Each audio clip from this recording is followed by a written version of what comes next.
everybody, and welcome to my first video that I'm going to be doing on this channel. And I'd like to dedicate this channel to more like computer videos and explanations about history. So for the first video, I decided I'm going to do a little history on Mac, the big company where all your iPhones, iPads, etc. computers come from.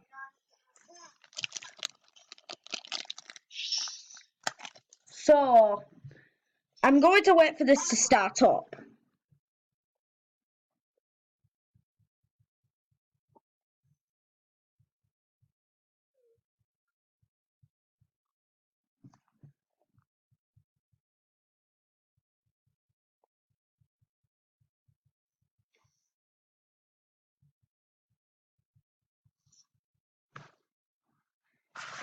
So yeah, damn, it's taken like a minute just to boot into Mac and it's still not loaded.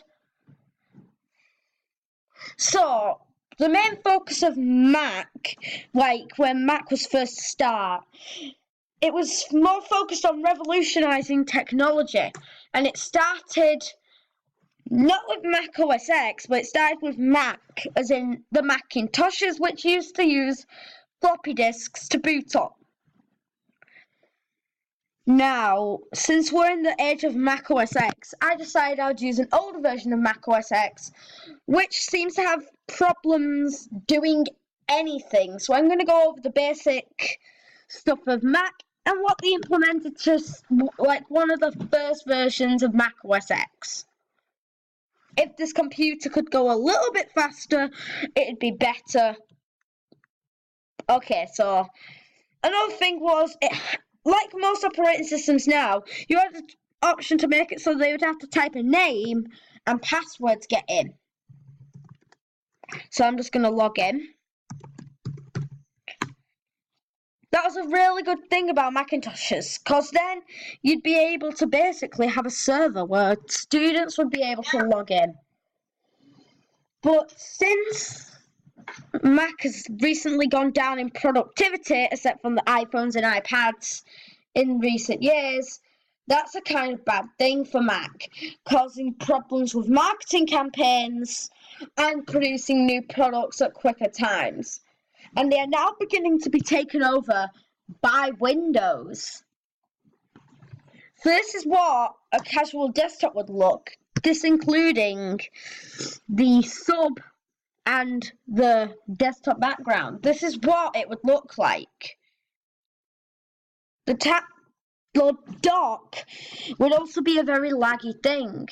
And also, unlike where, you can unpin, pin and all that, it was harder to find new things because you'd have to go into the hard drive and open the applications folder and look for the exact one you were looking for, And back then, when they created this version of Mac, they didn't really plan for anything else. It was more on planning for productivity use. Like, as you can see, calculators, DVD players. They've got Internet Explorer because they did not support Chrome. And they don't have much else. More of it's just Office stuff, because it was directed more at Office using instead of home constant use. So, all the stuff you're seeing now is Mac OS X early versions. It would be even better in the later versions, but everyone seems to think that the older versions, our Mac was at its prime time, that it was having its best. Yeah, sorry if you can hear. Skype.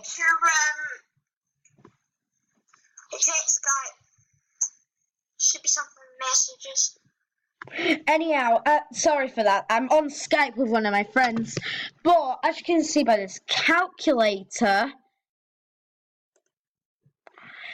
it was minimizable. It could take up minimum space on the desktop, such as you could shove it in the corner.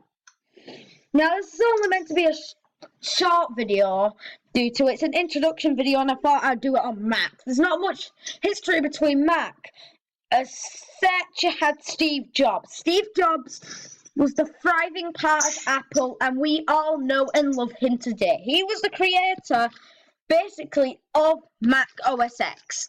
Because if you go back to when Next Step was a thing,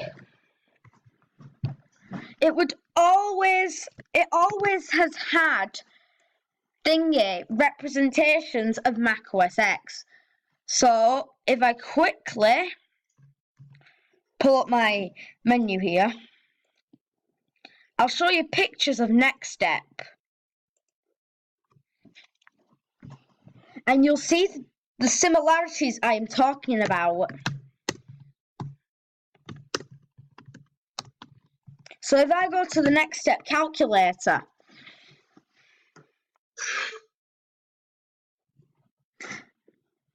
oh, come on, it's not showing it me.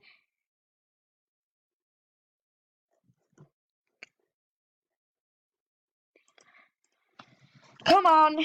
Well, basically, I'll explain it to you whilst I'm trying to find it in this cut. It was basically pretty much exactly the same as the Mac OS X's version, because somehow Mac, there you go, that is the actual Next Step calculator. This isn't from Mac OS X, this is directly from the Next Step OS.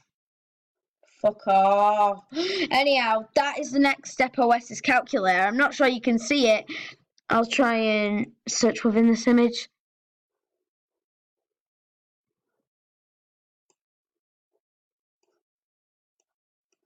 So as you can see, it looks very similar to this calculator, doesn't it? That is because they are pretty much the same thing. Somehow, Apple got a hold of the Next Step's calculator encodement, causing them to be able to have found the source code, which makes it very bad for Steve Jobs, as now all the work his volunteers are going to put into the Next Step OS is being stolen and put into Mac OS X. But there you go, that was my first video, basically a fact overload. I hope you all actually enjoyed this video. And I'll see you all in the next video when I upload one. And remember, if you're ever going to buy a Mac, please try and stay away from the newer ones. Unless you want to pay about £1,000 for a new Macintosh build. Anyhow, have a nice day and goodbye.